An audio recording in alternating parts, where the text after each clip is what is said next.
Paramashivoham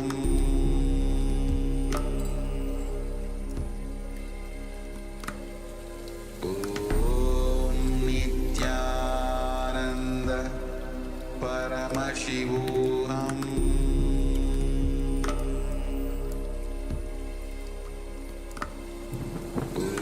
Om Nithyananda Paramashivoham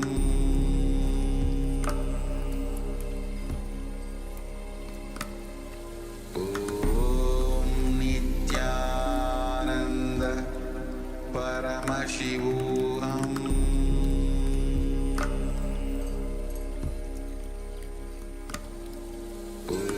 Om Nithyananda Paramashivoham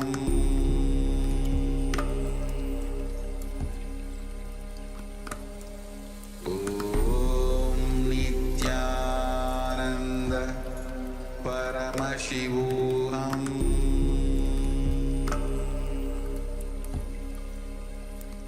Paramashivoham Om Nithyananda Paramashivoham Om Nithyananda Paramashivoham Paramashivoham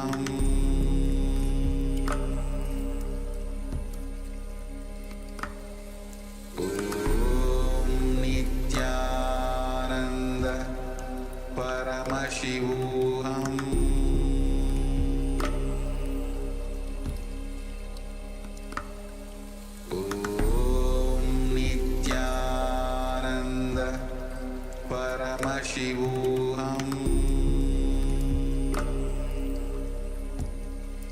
Om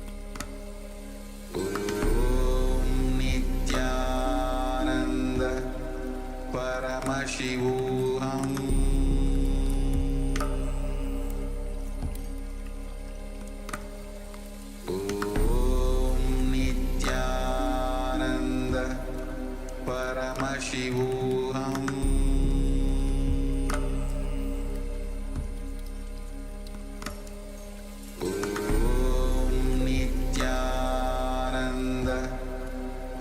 Paramashivoham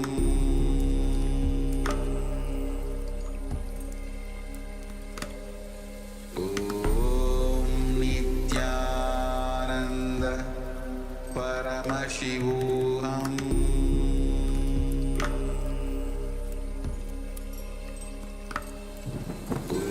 Om Nithyananda Paramashivoham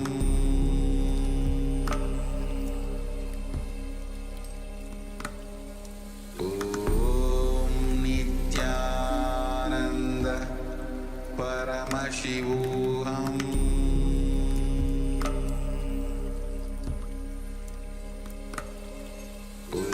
Om Nithyananda Paramashivoham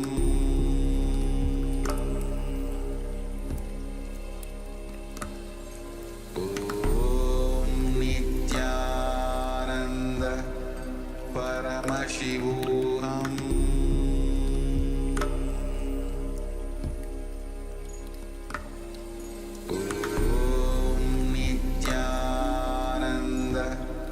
Paramashivoham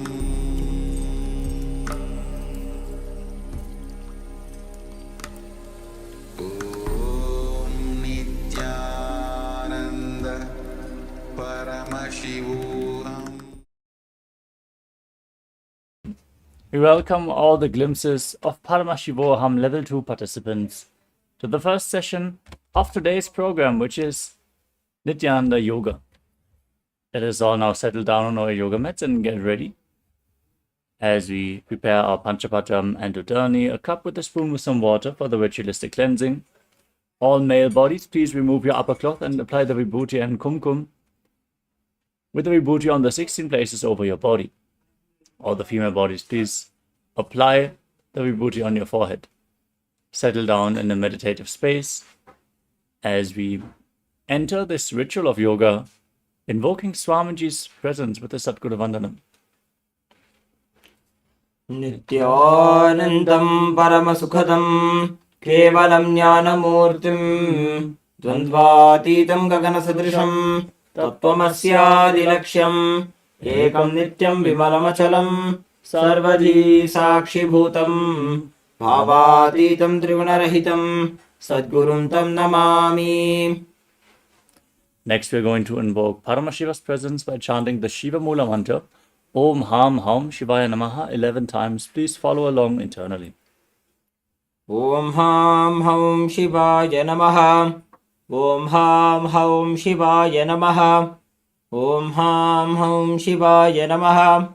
Om Ham Haum Shivaya Namaha. Om Ham Haum Shivaya Namaha. Om Ham Haum Shivaya Namaha. Om Ham Haum Shivaya Namaha.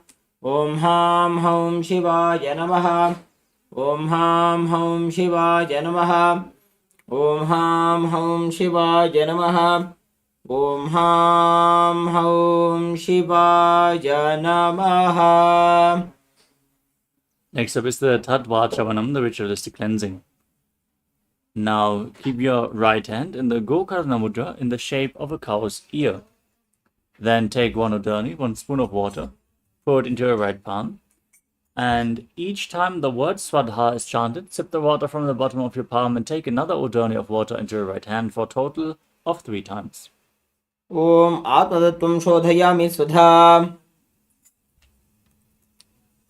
Om Vidyatattvam Shodhayami Swadha. Om Shivatattvam Shodhayami Swadha. Now wash your right hand with the water of the Panchavatam and wipe your lips twice with the bottom of your right thumb as you chant. Om Ham Hridayaya Namaha. Then wash your hand again. With your index, middle and ring finger joined together, touch above the upper lip and below the lower lip. Then wash your hand again. With your index finger and thumb joined together, touch your right nostril and your left nostril. With the ring finger and thumb, touch your right eye, your left eye, your right ear and your left ear. Then wash your hand again. With your little finger and thumb joined together, touch your navel, your right chest and your left chest. And with the tips of all your fingers joined together, touch the crown of your head, the right shoulder, the left shoulder and your heart center. Then wash your hand again.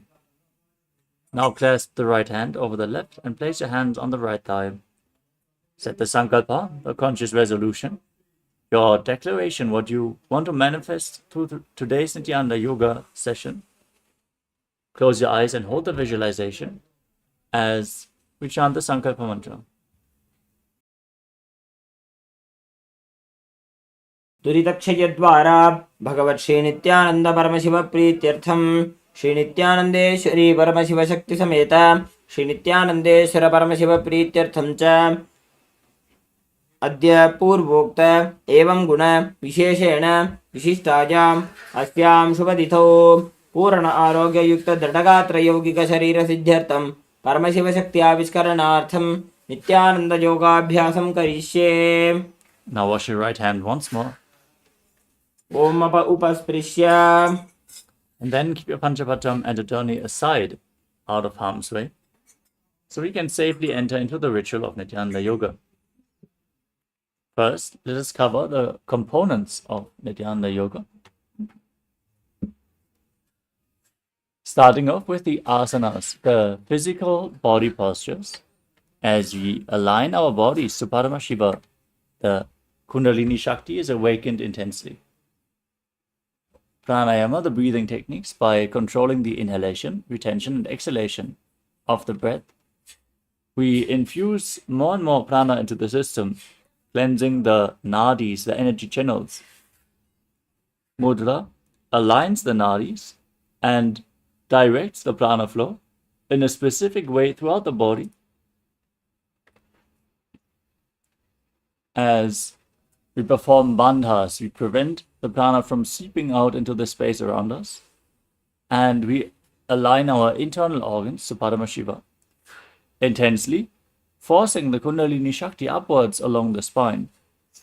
The bandhas we are going to perform are the Mula Bandha, the root lock, contracting your perineal muscles and pulling them up. The abdominal lock, Uddiyana Bandha, pulling your muscles above and below the navel inwards towards the spine. And the Jalanda Bandha, the throat lock, tucking your chin to the chest and internally contracting your throat muscles. Performing all the three bandhas together forms Mahamudra Bandha, which is going to be the bandha for the first few asanas and various times throughout the yoga practice. Next up is Karana, the sacred dance postures. In between certain asanas, we are going to perform Karanas by gracefully moving our limbs in synchronicity, aligning our body movements to the cosmic body movements. We create an intense breathing flow, the subtle breath, which raises the prana uptake with every inhalation. And with a visualization, we are aligning our thinking to Paramashiva. As we hold the visualizations, which are projected on the screen for all the asanas, we align our thinking to Paramashiva and manifest Mano Shakti, the power of thought. Next up is Japa, the internal repetition of mantras. As you visualize the Japa, the mantra rotating around your throat in a circular way, like a prayer wheel, you cleanse your Vishuddhi chakra, your throat chakra, and manifest Vak Shakti, the power of speech. Next up is the external chanting of mantras. Our Acharya here is going to chant the scripture references for all the asanas. As you listen to these mantras, you align your listening to Paramashiva and manifest the subtle brain grooves, as Sanskrit has a phonetic significance where even if you don't understand the words which are being spoken, they still have the effect on your system. Listening to the words of Mahadeva himself will raise you to the higher energy space. The next component is weightlifting, as bodybuilding is a spiritual practice as per the Supreme Pontiff of Hinduism. Implement some weights into your yoga practice and awaken the Kundalini Shakti even more intensely. As we are going to point out in which asanas it is recommended to use the weights. We move on to Mandala, the two-dimensional reflection of certain gods and goddesses. You can see in the background of our acharyas, we are projecting the Shri Yantra or Shri Chakra, which is the representation of the entire cosmos. As you gaze at this sacred yantra intensely, you mirror the macrocosmos into your microcosmos and awaken the cosmic DNA. Next up is Abharana, the sacred Rudraksha jewelry. As you wear Rudraksha beads on your body, you're holding your body in the high energy space, since Rudraksha beads function like a spiritual battery, holding on to spiritual energy for a long time and giving them off to your system over time. So make sure you wear Rudraksha beads at any given time. Finally, we come to Aushadha, the sacred Siddha medicines, the energy medicines. If you apply them on your skin, they will infuse intense prana into your system, capable of healing even chronic diseases. Aushadhas are the final component of KAILASA's Nithyananda Yoga. With all these components together, Nithyananda Yoga is the science to awaken the Kundalini Shakti and raise it to the higher energy centers, leading to the realization of Paramashivatva, Paramashivoham, that you are the divine, that you are Paramashiva. With this cognition, with this powerful cognition, let us now move into the first asana of the sequence. Sit in a comfortable cross-legged position with your head, neck, and spine in a straight line. Keep your hands on your knees in Bindu Mudra with index fingers and thumbs together. Gaze forward as you visualize Lord Shiva in your inner space. Breathe in Samana Kumbhaka, inhale deeply, and hold your breath as you focus your prana on the navel region and visualize a fire being kindled in your stomach. Engage all three bandhas, Mahamudra Bandha. Contract the perineal floor, pull the stomach in and up, and tuck your chin to the chest and lock your throat. As you internally chant the japa Soham in Sukhasana. तत्सुखासनमित्युक्तमशक्तस्तत्समाचरेत् आसनं विजितं येन जितं तेन जगत्त्रयम्.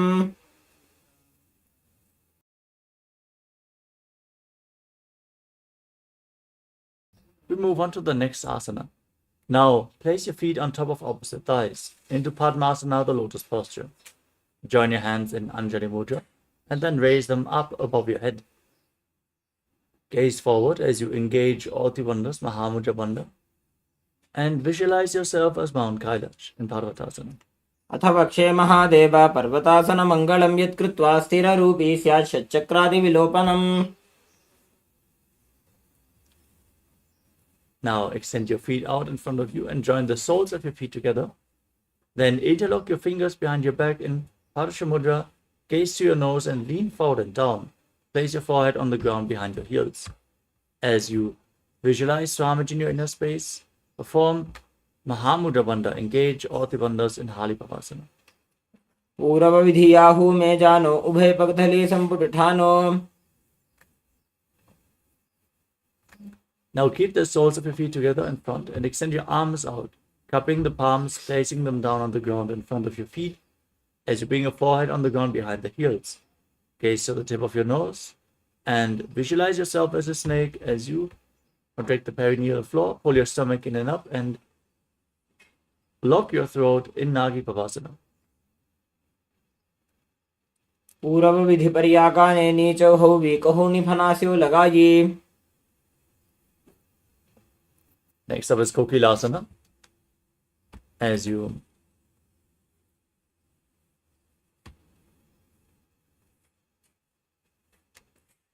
hold onto the big toes in Prana Mudra and raise your legs forward and up, straighten your knees.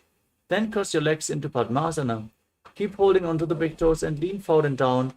Place your elbows on the ground as you visualize yourself as a bird. Engage all the bandhas in KAILASA. अथान्यदासनं वक्षे येन सिद्धो भवे नरः अकस्मात् वायुसञ्चारं कोकिलाख्यासनेन च.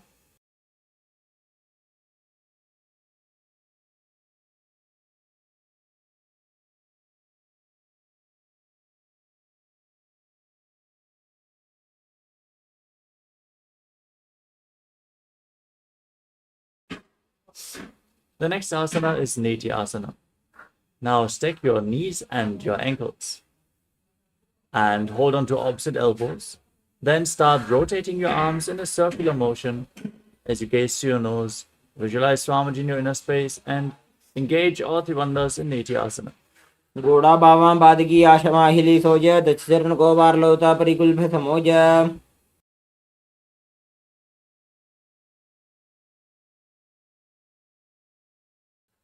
Next up is Gajasana. Now place your hands on the ground, shoulder width apart, and step your feet back into a tall plank position. Now alternate, scooping your head and chest forward and down again and again as you visualize yourself as an elephant. Pull your stomach in up in Uddiyana Bandha. निब्जं पादाग्रे भूमौ कृत्वा लम्बी भूय मस्तकाग्रे निधाय.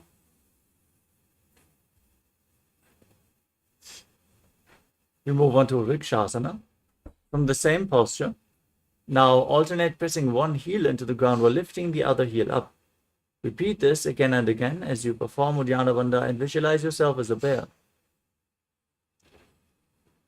एकैकं पादमाकुञ्च्य गजासनं कुर्यात् वृक्षासनं भवति. Next up is Vaishyasana. Now stand on the tips of your big toes. If you cannot stand on your big toes, you can stand on the tip of your toes. Raise your heels off the ground and bring your hands to the chest in Hridaya Mudra. As you visualize Swamiji in your inner space, perform Uddiyana Bandha in Vaishyasana. केशेन पादयुगलं बद्ध्वा तिष्ठेत धोमुखः तव ईशावक्षे यत्कृत्वा सत्यवान् भवेत्. Next up is Urdhva Now stand in Arimandi, which is heels together, toes pointing out and your knees bent. Remember this posture, we're going to repeat it in various karanas. Now bring your hands to the chest and then move the first knee up along the center of the body in a circular motion, following along with the respective hand, and then repeat the movement again and again.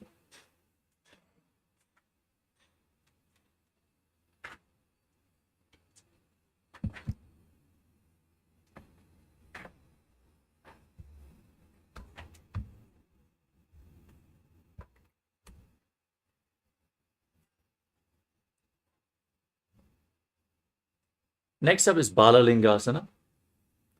Now, interlock your fingers from the outside in Sarva Shankari Mudra. Raise one knee up and pull it close towards your chest. As you engage all the bandhas, Mahamudra Bandha, visualize yourself holding a baby.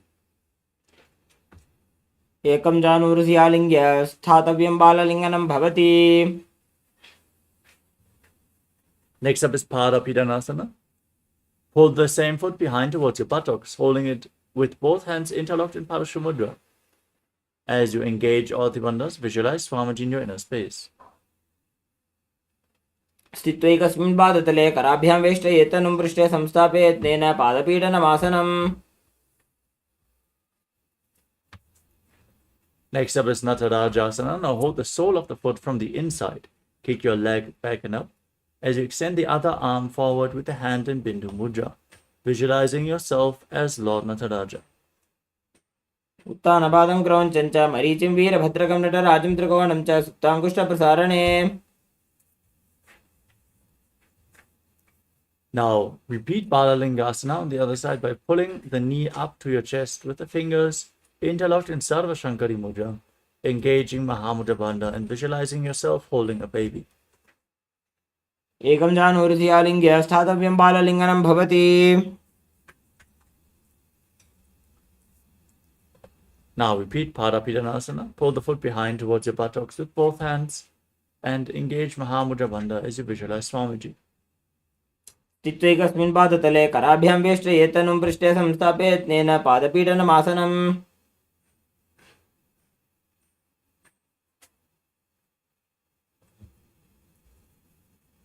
Next up is Natarajasana. On the other side, hold the sole of the foot from the inside.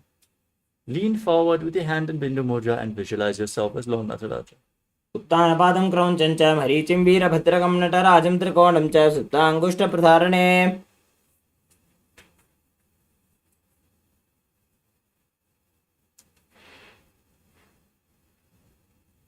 Next up is Ardha Chakrana. From Arimandi position, heels together, toes pointing out and knees bent. Bring your hands to the chest and then step the right foot behind the left and swing the right arm back and forth like a pendulum. Gracefully move your fingers one by one. Place your hand over the nose, uncross your ankles, step the left foot behind and repeat the movement.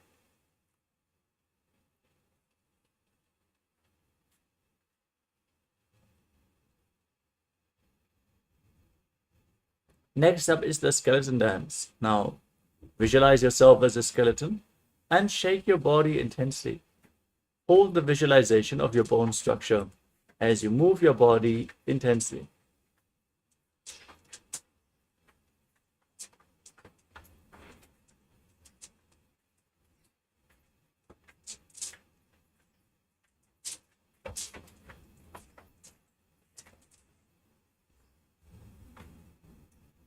Next up is Katichina Karana from Arimandi. With the heels together, toes pointing outwards and knees bent, cross your arms above your head with the palms facing back. Then open your body to one side, open the arms above your head. Cross them back to the center. Repeat the movement again and again along with your breath.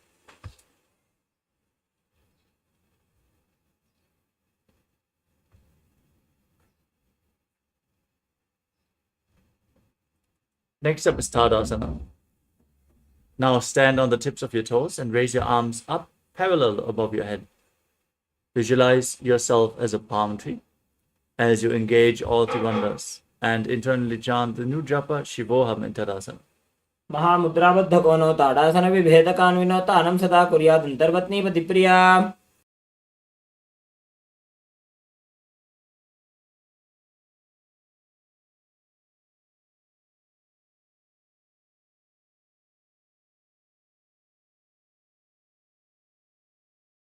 Next up is Uttanasana. From a standing position, lean forward and down. And if you can, place your hands on the mat. Otherwise, just lean down as low as possible. Bring your head towards the knees. Engage all the bandhas, Mahamudra Bandha, and visualize Swamiji in your inner space. महामुद्राबद्ध कोनो ताडासन विभेदकान् विनोतानं सदा कुर्यादन्तर्पत्नीपति प्रिया.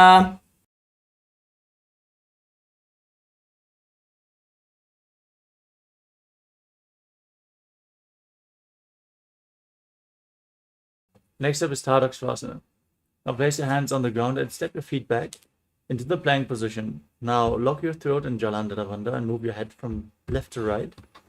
As you visualize Swamiji in your inner space, breathe in Samana Kumbhaka. गजासनवस्थित्वा मस्तकं वारं वारं दक्षिणकुक्षिं सव्यकुक्षिं नजेत्. Now lower your body down onto your stomach. Keep your hands by the shoulders and raise your head and chest off the ground by the strength of your lower back. Keep your toes pointing. Open your mouth in Bhujangani Mudra. Inhale through the hollow of your throat as you visualize yourself as a cobra in Bhujangasana. अंगुष्ठनाभिपर्यन्तम् अधो भूमौ विनिन्यसेत् कराभ्यां च धरां धृत्वा ऊर्ध्वशीर्षफणिबहि. Next up is Shashasana. From the tall plank position, as you push your body back up, bring one knee in towards your chest, back and forth. Alternate the sides as you visualize Swamiji and breathe in Sahadra Kumbhaka. Inhale through your nose, lead the prana along your spine, and then hold the breath on and off. गजासन संस्थितो जानुद्वयमाकुञ्च्य वारं वारं कर्तव्यं शशासनं भवति. Next up is Rathasana. Now step one foot in between the two hands. Simultaneously jump the front foot back and bring the other foot to the front again and again as you visualize yourself as a chariot. गजासन संस्थितो एकैकं पादं पूर्वमार्गेण भ्रामयित्वा कर्तव्यं रथासनं भवति. Now rise up with one foot at the front, the other foot back, the back toes facing sideways and the front knee bent at a 90-degree angle. Raise your arms up parallel above your head. Gaze up towards your third eye. Visualize yourself as Lord Veeravata and perform Uddiyana Bandha in Veeravatasana.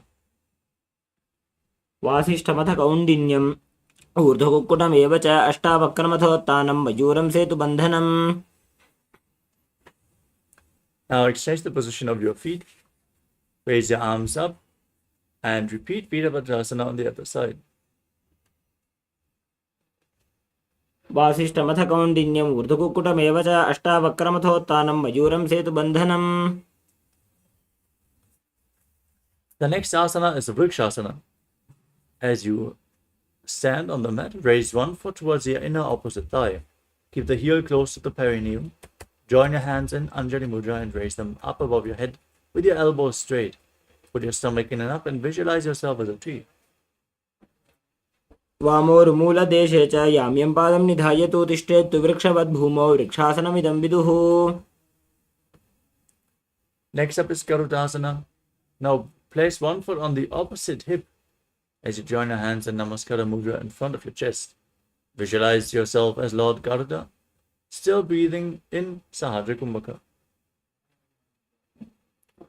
गरुडासनमावक्षे येन ध्यानं स्थिरं भवेत् सर्वदोषाद् विनिर्मुक्तो भवतीह महाबली.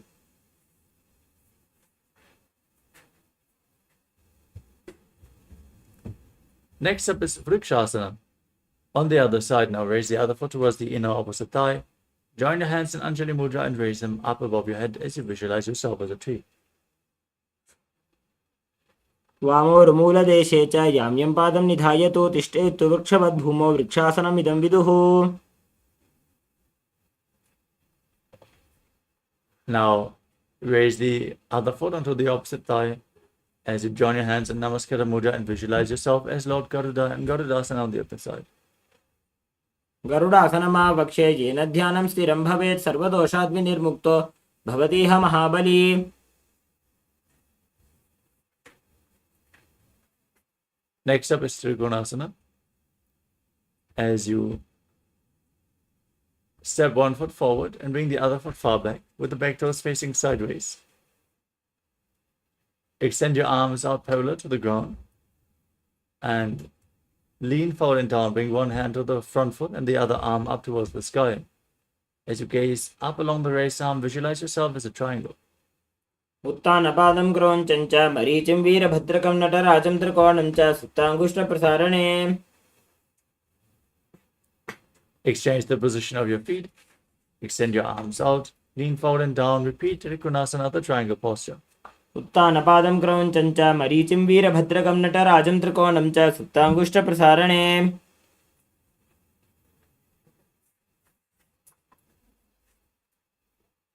Next up is Nikuttaka Karana from Arimandi posture.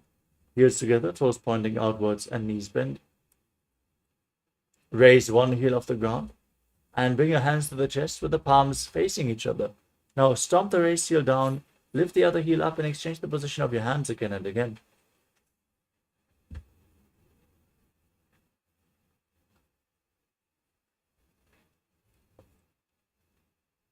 Now lower your body down and sit on raised heels as you tuck your toes. Join your knees and bring your hands together in Namaskara Mudra in front of your chest. As you visualize Swamiji in your inner space, start buzzing like a bee on the inhalation and exhalation. In Brahmari Kumbhaka, internally chanting the new japa Sadashivoham in Angushtasana. कबन्धासनमित्याहुः गोरक्षासनमेव च अङ्गुष्ठमुष्टिकं ज्ञेयं ब्रह्मप्रासादितं तथा. Now extend one foot forward and keep your hands at the side of the body, palms facing forward in Vara Mudra with your fingertips barely touching the ground as you visualize Swamiji in Saurata. प्रसार्य एकं पादतलं संस्थाप्य त्वेकपादकम्.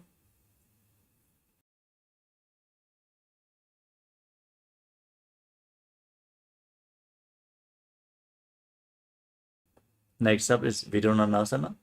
From the same posture, now hold on to the big toe of the front foot and hold on to the back heel as well, balancing on your heels and toes as you visualize Swamiji in your inner space.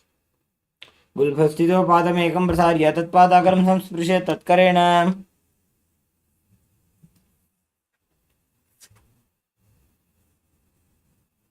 Next up is Saurasana. As you extend the other leg forward, change the position of your feet, keep your hands at the side, palms facing forward, and visualize Swamiji. प्रसार्य एकं पादतलं संस्थाप्य त्वेकपादकम्. Next up is Vidunanasana.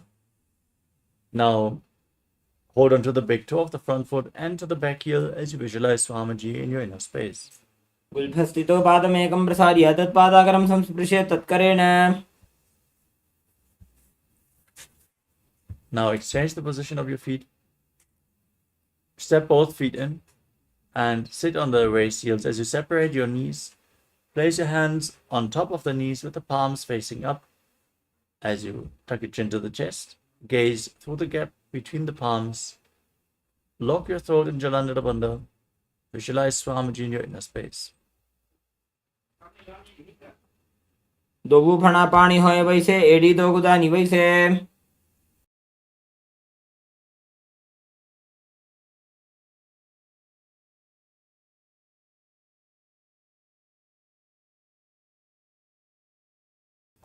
Now drop your raised knees to the mat. Sit on the heels with the toes tucked. Keep your hands on your thighs or knees as you gaze to the tip of the nose. And pull your stomach in and up in Uddiyana Bandha, visualizing yourself as Sage Kapila Muni. उभय पग थैली समट हरावे तिनको माहिली core मिलावे.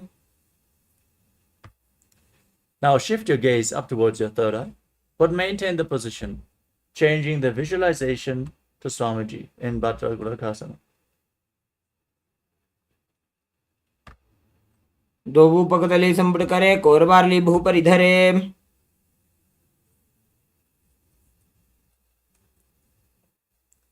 The next asana is Suryasana. Now raise your knees off the ground and separate them as you bring the soles of the feet together and sit on the raised heels. Join your thumbs and little fingers in Padma Mudra, opening up the fingers resembling a lotus flower as you raise your arms up above your head and gaze through the gap between the palms. Perform Uddiyana Bandha and Mudra Bandha as you visualize yourself as Lord Surya in Suryasana. एडी दो गुदातरियाणे फणा पानी बैठक पुनिठाने. Next up is Mandukasana. Now sit with the knees on the ground and the top of the feet flat on the ground. Place your hands on the knees and gaze to your nose. Visualize a frog in your inner space as you press your tongue up against the palate of your mouth, a Mandukya Mudra. Breathe calmly through your nose in Sahaja Kumbhaka and internally chant Sadashivoham.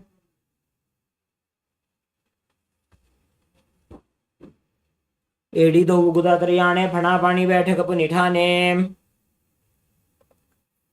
Next up is Uttana Mandukasana. As you bring your hands behind your back and hold onto opposite shoulders.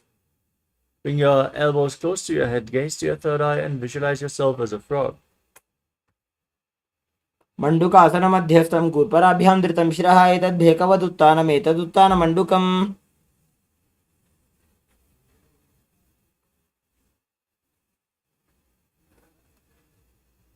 Next up is Simhasana. Now cross your feet and sit on your heels as you gaze to the tip of your nose. Keep your hands on the knees and stick your tongue out, exhaling forcefully through your mouth again and again as you visualize yourself as a lion in Simhasana. दक्षिणं सव्यगुल्फेन दक्षिणेन ततेतरं हस्तौ जान्वौ संस्थाप्य स्वाङ्गुली च प्रसाद्य च.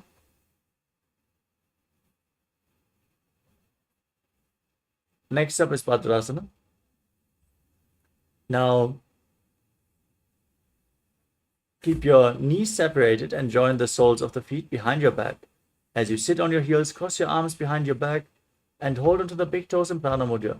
Gaze at the tip of your nose, tuck your chin to the chest, and visualize Swamiji as you turn to buzzing like a bee in Brahmari Kumbhaka in Patrasana. गुल्भौ च वृषणस्याधः व्युत्क्रमेण समाहितः.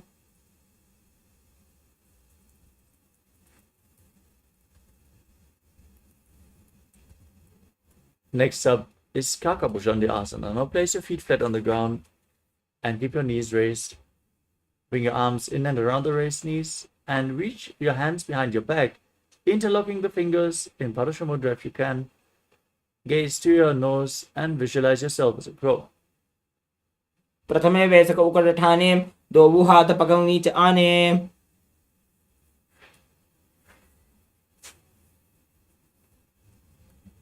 Next up is Kanipavasana.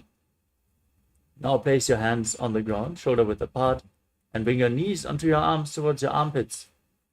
Lean forward, raise your hips, and lift your feet off the ground, balancing on your arms as you visualize Swamiji in your inner space.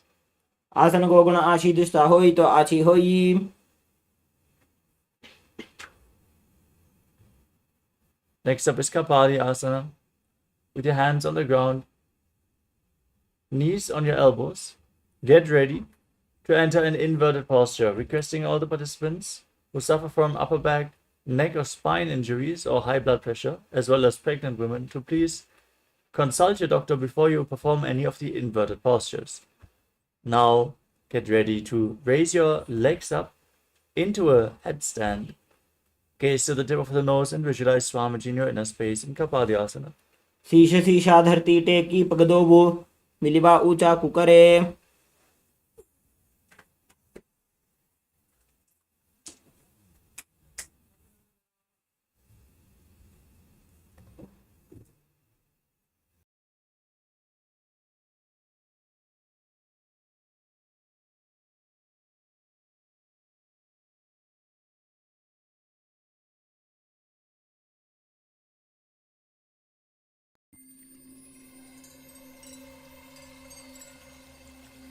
I welcome you all with my love and respect. Let you all open all your three eyes. Om Nithyananda Paramashivoham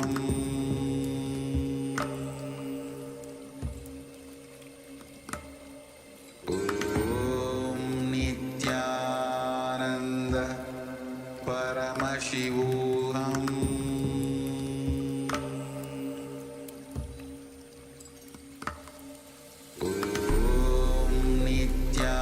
Nithyananda Paramashivoham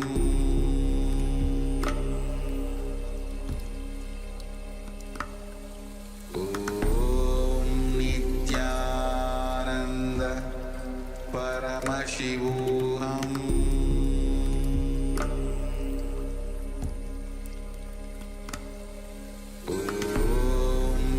Nithyananda Paramashivoham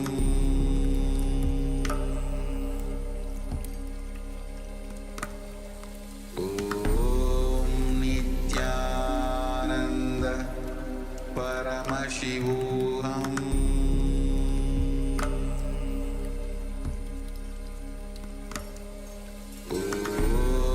Nithyananda Paramashivoham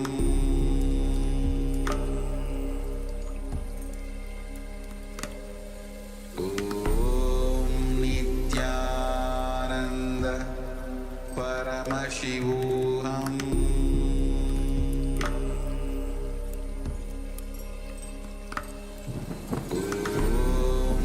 Nithyananda Paramashivoham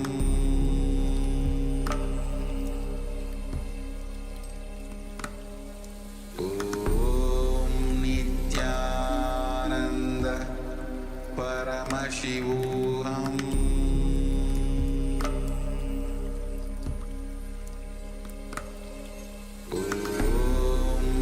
Nithyananda Paramashivoham Nithyananda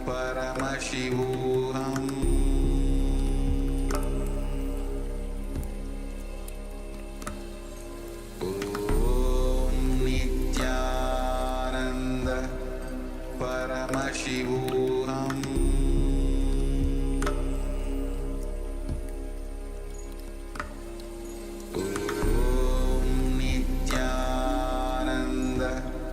Nithyananda Paramashivoham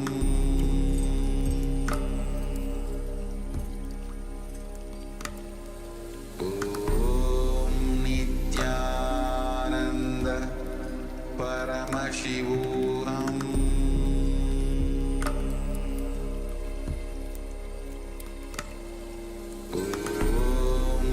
Nithyananda Paramashivoham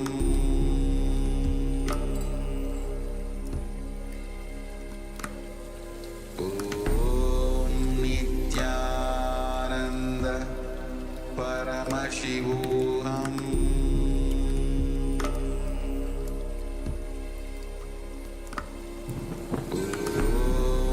Nithyananda Paramashivoham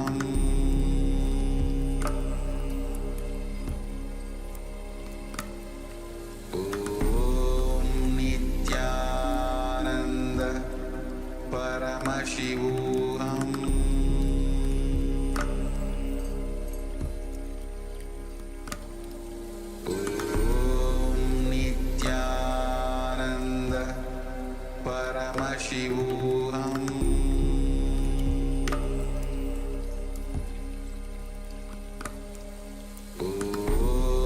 Nithyananda Paramashivoham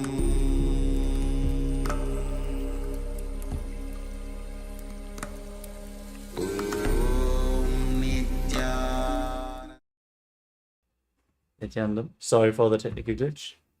Let us now continue with the next asana of the sequence, Parshva Mayurasana. Now place your hands on the ground, shoulder width apart, and sit in a squatting position as you twist your knees to one side. Align one knee with your elbow and the other hip with the elbow. As you extend your legs out to the side, balance on your arms, gaze to your third eye, visualize yourself as a peacock, and breathe in Rejaka Kumbhaka, exhaling all the way, and holding your breath in the exhaled state. मयूरं दण्डवत् कुर्यान् मायूरं दण्डनामकम्. Now twist your body to the other side and repeat Parshva Mayurasana on the other side. मयूरं दण्डवत् कुर्यान् मायूरं दण्डनामकम्. Next up is Bhairaganatha. Now place your hands on the ground, shoulder width apart, and step your feet far back into a plank position. Then step one foot outside the shoulder in between the hands. Gaze to your third eye and visualize yourself as Lord Kala Vaidava in Bhairaganatha. आसन को गुण पीति जायी.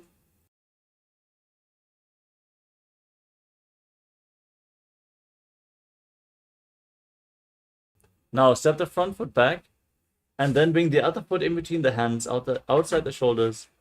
Push your hips forward, lock your perineum, gaze to your third eye, and visualize yourself as Lord Kala Bhairava in Bhairaganatha on the other side. आसन को गुण पीति जायी. Now step the front foot back and bring your forearms on the ground. Then slightly walk your feet forward to raise your hips even more. Gaze up towards your third eye and visualize Swamiji in Unmukha Pitasana. भून्यस्थो जानुनी हस्तौ चतुष्पदमवाङ्मुखम् उत्थापिताङ्घ्रियुगलकटिस्थलमभिरुका. Now rise back up onto your hands and rotate your body, lifting one arm up towards the sky as you balance on the other arm. Gaze up along the raised arm as you visualize yourself as Sage Vashishta. Keep your body completely straight in Vashishtasana. भून्यस्थौ जानुनी हस्तौ चतुष्पदमवाङ्मुखम्. Rotate your body to the other side. Raise the other arm up towards the sky. Gaze up. Visualize Sage Vashishta in Vashishtasana. ऊर्ध्वकुक्कुटवासिष्ठमरीचिहलमत्स्यकम्. Now come to a seated posture with your legs extended forward. Bring your hands underneath your buttocks with the palms facing up. Gaze towards your navel as you visualize yourself as Lord Hanuman. Perform Jalandhara Bandha, tuck your chin to the chest, and internally chant the japa Mahasada-shivoham in Anjani Asana. दोवो कर की उभय हथेली कोरवारली मैले भेली. Next up is Paschimottanasana. As you keep your legs extended forward, hold onto the big toes of Prana Mudra and engage all three bandhas as you visualize Swamiji in your inner space in Paschimottanasana.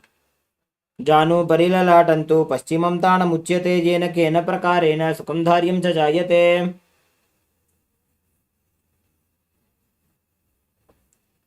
The next asana is Ugrasana. From the same position, now separate your feet and interlock your fingers around your neck. Lean forward and down, bringing your head between the knees and the elbows outside the legs. Engage all three bandhas as you visualize Kali in your inner space in Ugrasana. स्वपाणिभ्यां दृढं धृत्वा जानुपरि शिरोऽन्यसेत् आसनोऽग्रमिदं प्रोक्तं भवेदनिलदीपनम्.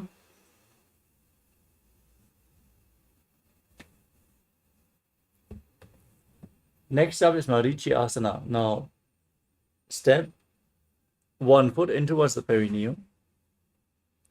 As you keep the knee raised, bring the arm in and around the raised knee and interlock your fingers behind your back as you lean forward and down. Visualize yourself as Sage Marichi.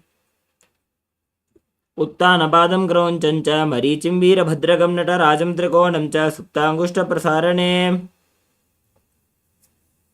Next up is Mahamudrasana. Now, drop the raised knee to the side. Keep the heel against the perineum and lean forward and down.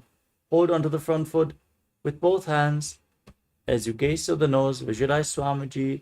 Breathe in Rechaka Kumbhaka, holding the breath on the exhaled state as you engage Mahamudra Bandha in Mahamudrasana. महामुद्रां प्रवक्ष्यामि तन्त्रेऽस्मिन् मम वल्लभे यां प्राप्य सिद्धा सिद्धिं च कपिलाद्याः पुरागताः. Now exchange the position of your feet. Bring the other heel towards your perineum with the knee raised, leaning forward and down, interlocking your fingers behind your back. In Marichi Asana, as you visualize yourself as Sage Marichi. उत्तानपादं क्रौञ्चं च मरीचिं वीरभद्रकं नटराजं त्रिकोणं च सुप्ताङ्गुष्ठप्रसारणे. Now drop the raised knee to the side and hold onto the front foot with both hands.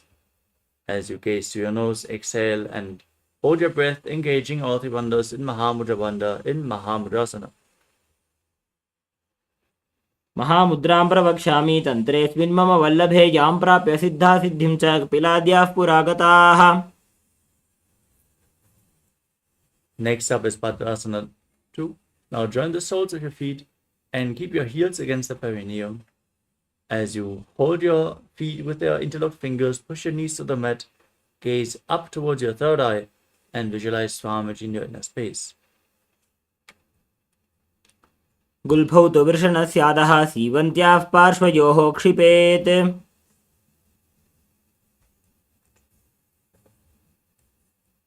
Next up is Gvalipavasana. Now extend your feet away from the body and place your hands on the respective knees. As you tuck your chin to the chest in Jalandhara Bandha, gaze to your nose and visualize Swamiji in your inner space. पूर्व चरपट चौक कख्यो सोजी वाही विधि जो कीजे sooji. Next up is Joni Asana. Now bring your feet back in towards the perineum and hold the soles of your feet with all 10 fingers as you visualize the Yoni Mandala, the visual representation of Devi Paramashiva Shakti herself. Gaze to the tip of the nose and lean forward and down, placing your face on the ground in Joni Asana. एडी दो बुगुदातरियाणे फणा पाणी बैठक पुनिठाने.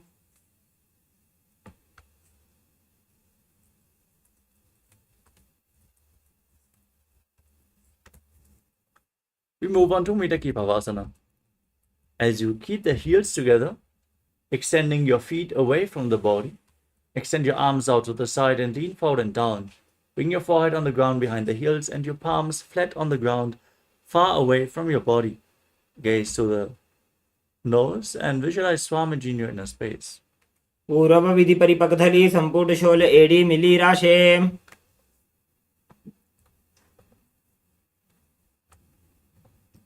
Next up is Siddha Samadhi Asana. As you bring your feet back in towards your perineum, the toes together and the heels separated. Bring your hands underneath the shins with the palms facing up. Bring your elbows to the ground and your face on the mat in front of your toes with your toes against your throat. Gaze to the tip of the nose and visualize Lord Surya in your inner space. दो बूपकदली संपुट करे सोले मेढ़ आगा में धरे.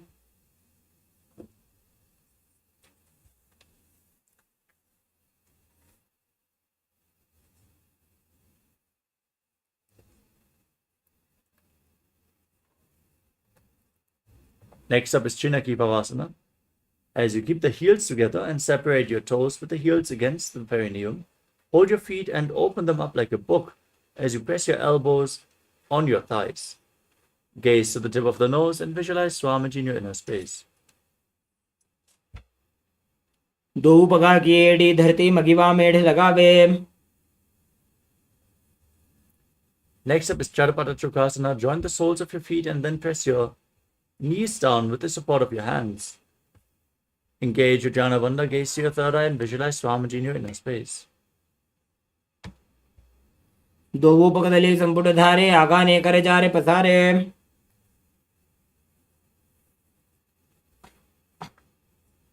Next up is Bhairavasana. Now, with the soles of the feet together, rotate your feet, lift the heels up and bring the toes down. You can use the support of your hands if needed. As you place your hands on the knees, in Bindu Mudra, push the knees to the mat, pull your stomach in and up, gaze to your third eye, and visualize yourself as Lord Kala. गुल्फौ संपीड्य चान्योन्यं व्युत्क्रमेणोत्थितं शनैः जान्वोः पार्श्वगतौ हस्तौ दण्डवद्भैरवासनम्. Next up is Samanasana. As you keep one heel against the perineum, lift the other foot against your chest with both hands. Gaze to your third eye and visualize Swamiji in your inner space as you lock your perineum and hold your breath in Samanasana. समानासनमा वक्ष्ये सिद्धमन्त्रादि साधनात्.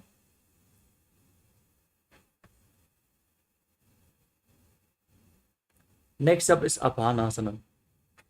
Now lift the leg over top of your shoulder and gaze to your third eye. As you keep your hands at the side, extend your foot forward, the opposite foot, as you visualize Swamiji in your inner space.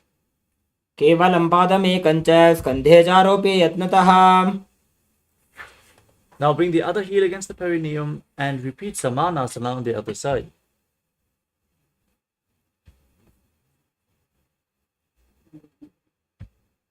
समानासनमावक्ष्य सिद्धमन्त्रादिसाधनात्. Now lift the leg off the ground over top of your shoulder and extend the opposite foot up. Gaze to your third eye and visualize Swamiji in Apanasana. केवलं पादमेकं च स्कन्धे चारोपे यत्ततः एकपादेन गगने तिष्ठेत दण्डवत् प्रभो. The next asana is Gomukhasana. Now stack your knees in front of your body, keeping the heels at the outside of the hip. Interlock your fingers on the top knee.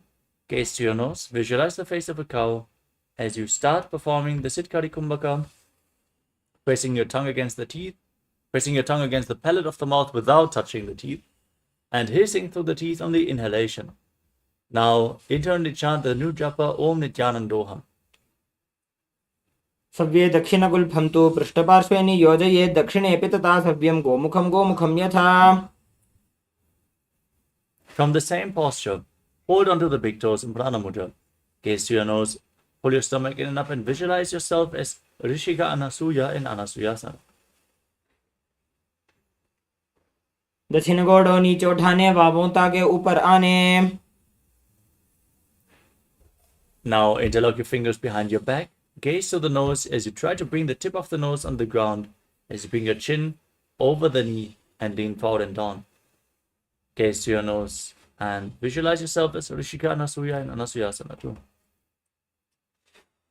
जीमणा गोदा की संधि उपरिडा बागोड़ा की संधि. Now rise back up. Place the right foot flat on the mat and keep the left heel against the perineum with your hands on the knees, visualizing yourself as Lord Garuda in Garudasana too. Davos पग मोड़ी AD माहिलो Gulf मूल द्वारे नीचे दे.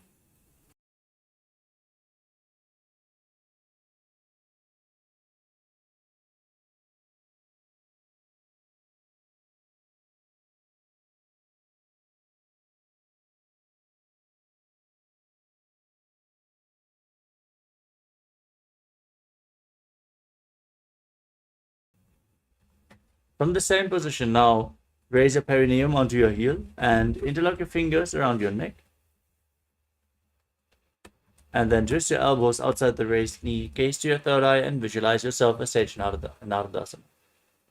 पिष्टिजुवाम पगदली केरी भूपरि ताहि लगावे फेरी. Now place the left foot onto the right thigh and keep the right knee raised as you hold onto the big toe with the right hand and the shin with the left hand of the right leg. As you gaze to the nose, visualize Matsya, the fish avatar of Lord Vishnu in Matsya Pitakasana. वामेन वामाङ्गुष्ठं तु गृहीतं मत्स्यपीठकं योनि वामेन सम्पीड्य मेढ्रादुपरि दक्षिणम्. Now again, stack your knees in front of your body with the other knee on top this time. Interlock your fingers on the top knee. Gaze to your nose and visualize the face of a cow as you continue to breathe in Siddhkari Kumbhaka, internally chanting Om Nithyanandoham in Gomukhasana. सव्ये दक्षिणगुल्फं तु पृष्ठपार्श्वे नियोजयेत्. Now hold on to the big toes and gaze to the nose as you pull your stomach in and up and visualize yourself as Rishika Anasuya in Anasuyasana. दक्षिण गोड़ों नीचे उठाने बाबों ताके ऊपर आने. Now interlock your fingers behind your back as you lean forward and down, nose towards the ground, visualizing yourself as Rishika Anasuya in Anasuyasana too. जीमणा गोदा की संधि उपरिडा वागोड़ा की संधि. Next up is Garudasana too. Rise up, bring the left foot flat with the knee raised against your chest, hands on the knees, gaze to your nose and visualize yourself as Lord Garuda in Garudasana too. Davos पग मोड़ी AD माहिलो Gulf मूल द्वारे नीचे दे. Now sit on the heel and interlock your fingers around your neck as you twist your elbows outside the raised knee. Gaze to your third eye and visualize yourself as H Narada in Naradasana. पिष्टिजु वाम पकदली केरी भूपरिताहि लगावे फेरी. Now bring the right foot onto the left thigh. With the right hand, hold onto the left shin, and with the left hand, hold onto the big toe of the left leg in Prana Mudra. Gaze to your nose and visualize Matsya, the fish avatar of Lord Vishnu in Matsya Pitakasana. वामेन वामाङ्गुष्टन्तो गृहीतं मत्स्यपीठकं योनि वामेन सम्पीड्य मेढ्रादुपरि दक्षिणम्.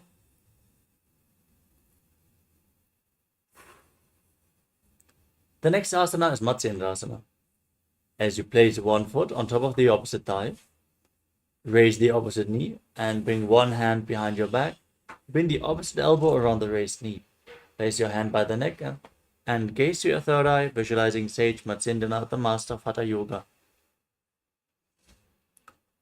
उदरं पश्चिमाभासं कृत्वा तिष्ठति यत्नतः. Next up is Kubhasana. From the same position, extend the front hand down to the foot, holding onto the big toe in Prana Mudra. Gaze to your third eye. Visualize yourself as a camel as you place the other hand on your respective ear. आसन को गुण झोलो जाइए. Now drop the hand from the ear to the ground behind you. Twist your spine even further. Keep holding onto the front foot. And gaze to your third eye as you visualize Sage Matsyendranath, the master of Hatha Yoga, in Matsyendrasana too. मत्स्येन्द्रपीठं जठर प्रदीप्तिं प्रचण्डरुक्मण्डलखण्डनास्त्रम्. Now extend your legs forward and place the other foot on the opposite thigh. Raise the knee, bring the elbow around the raised knee, hand by the neck, the other hand on the ground behind you. As you visualize Sage Matsyendranath in Matsyendrasana. उदरं पश्चिमाभासं कृत्वा तिष्ठति यत्नतः. Now extend the front hand down to the foot, hold onto the big toe, and place the other hand on your ear as you gaze up and visualize yourself as a camel in Kubhasana. आसन को गुण झोलो जाइए. Place the hand on the ground behind you. As you keep holding on to the front foot, gaze to your third eye and visualize the master of Hatha Yoga, Sage Matsyendranath. मत्स्येन्द्रपीठं जठर प्रदीप्तिं प्रचण्डरुक्मण्डलखण्डनास्त्रम्. Now place your feet onto opposite thighs in Padmasana. As you keep your hands flat on your knees, gaze to your nose, engage all the bandhas, Mahamudra Bandha. Visualize yourself as Lord Shiva. As you start breathing in Sitali Kumbhaka, now press your tongue against the back of your teeth as you inhale through the teeth, making a hissing sound, internally chanting Om Nithyananda Mahasadashivoham. आसनं द्विविधं प्रोक्तं पद्मं वज्रासनं तथा. Now cross your hands in front of your body and hold onto the big toes in Prana Mudra. As you gaze to the tip of the nose, visualize yourself as Goddess Parvati, the consort of Lord Shiva in Padmasana too. उत्तानं चरणं कृत्वा ऊरु संस्थो प्रयत्नतः. Next up is Kukutasana. As you sit in Padmasana, bring your hands through the legs, place your palms on the ground, and then lift your entire body up on your arms. As you visualize yourself as a rooster, breathe in Sahajra Kumbhaka, calmly breathing through your nose. पद्मासनं सुसंस्थाप्य नान्वोरोरन्तरे करो. Next up is Baddha-Kikyasana. From Padmasana, now rise up onto your knees. Bring your hands on the ground in front of you with the fingers pointing towards your body. Bend your elbows, bring them towards your navel, and then lift your body off the ground. Lift the knees up as you visualize Swamiji in your inner space. धरामाष्टभ्यकरद्वेन तत्कोर्परिस्थापितानाभिपार्श्वः. Now extend your legs out into Mayurasana. With your hands on the ground, fingers pointing towards your body, elbows against your navel. Lean forward, find balance, and lift your legs straight off the ground, visualizing yourself as a peacock. अथ वक्षे Mahadev मयूरासनमुत्तमम्. Now lay down on your stomach and interlock your fingers around your neck as you place your forehead on the ground and turn your feet to the side, toes pointing outwards, heels on the mat, visualizing yourself as a crocodile in Makarasana. अध्यासशेते हृदयं निधाय भूमौ च पादौ च प्रसार्यमाणो. Now keep your hands at the side of the shoulders and raise your legs off the mat as you visualize yourself as a locust in Shalabhasana. अध्यासशेते करयुग्मवक्षो भूमिमवष्टभ्यकरयोस्तलाभ्याम्. Now bend your knees and hold onto the feet, pulling the heels down to the ground outside of your hips. Visualize yourself as a camel in Ushtasana. अध्यासशेते पदयुग्मव्यस्तं पृष्ठे निधायापि धृतं कराभ्याम्. Holding onto the feet, kick your legs back and up as you raise your head and chest. Gaze up towards your third eye and visualize yourself as Pinaka, Lord Shiva's bow, in Dhanurasana. प्रसार्य पादौ भुविदण्डरूपौ करोच पृष्ठे धृतपादयुग्मम्.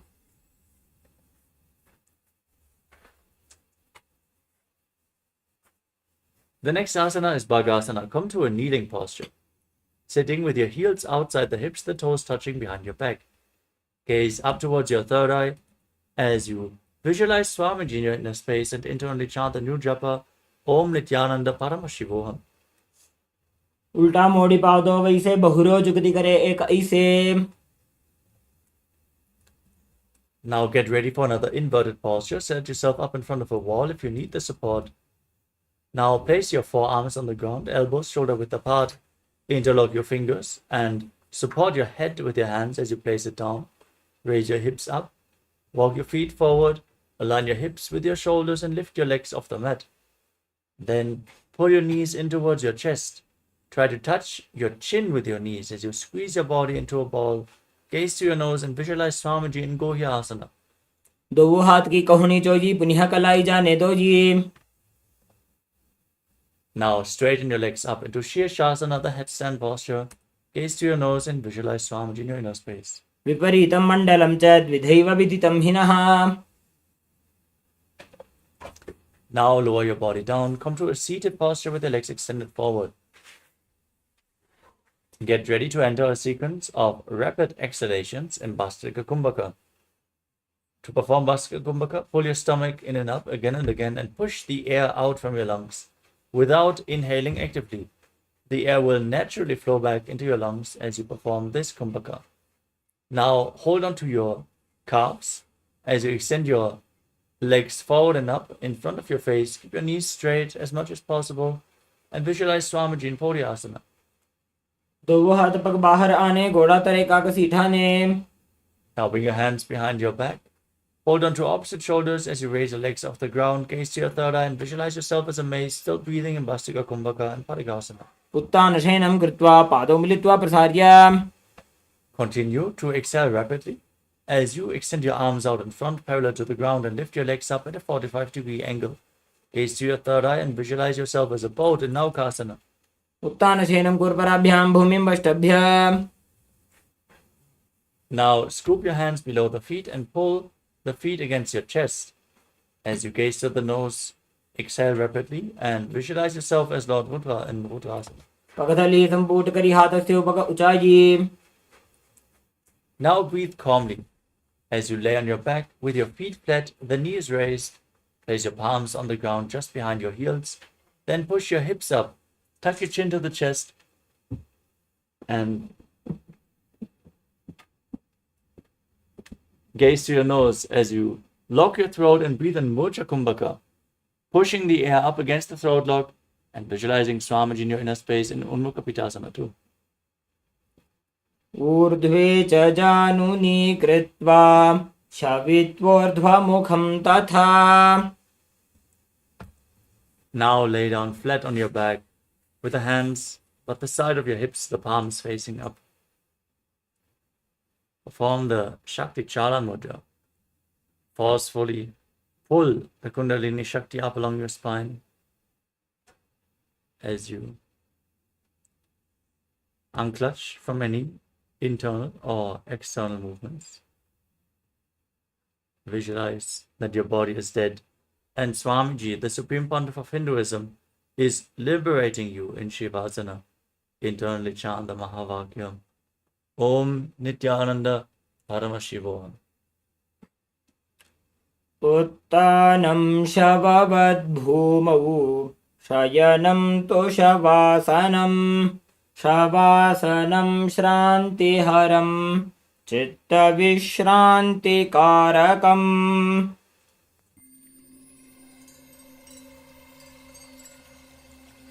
I welcome you all with my love and respect.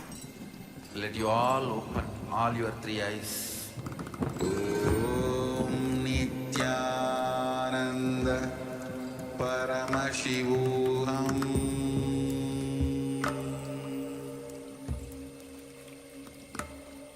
Om Nithyananda Paramashivoham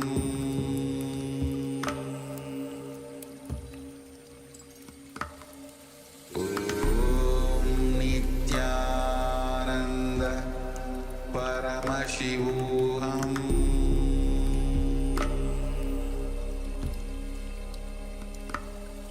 Om Nithyananda Paramashivoham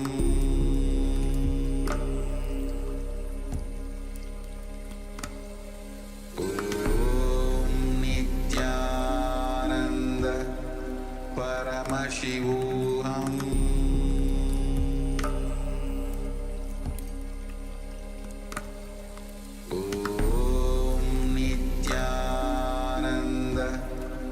Paramashivoham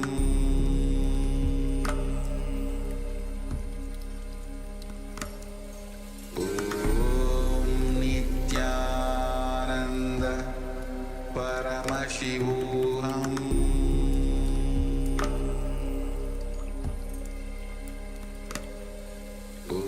Om Nithyananda Paramashivoham Paramashivoham Om Nithyananda Paramashivoham Om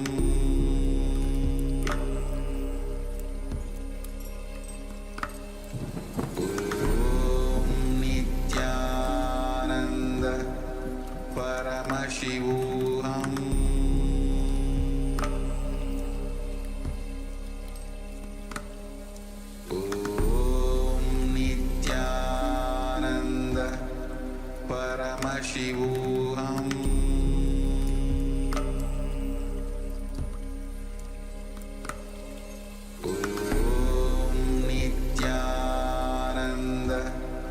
Paramashivoham Paramashivoham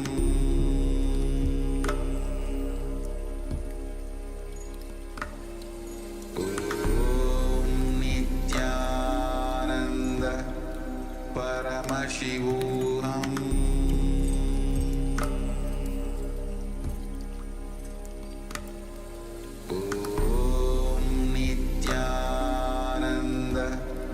Paramashivoham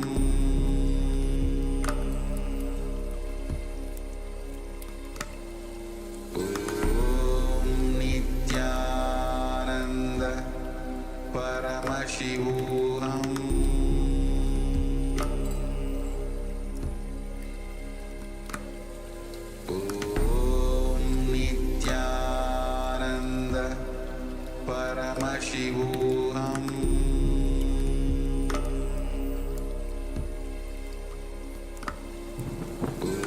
Om Nithyananda Paramashivoham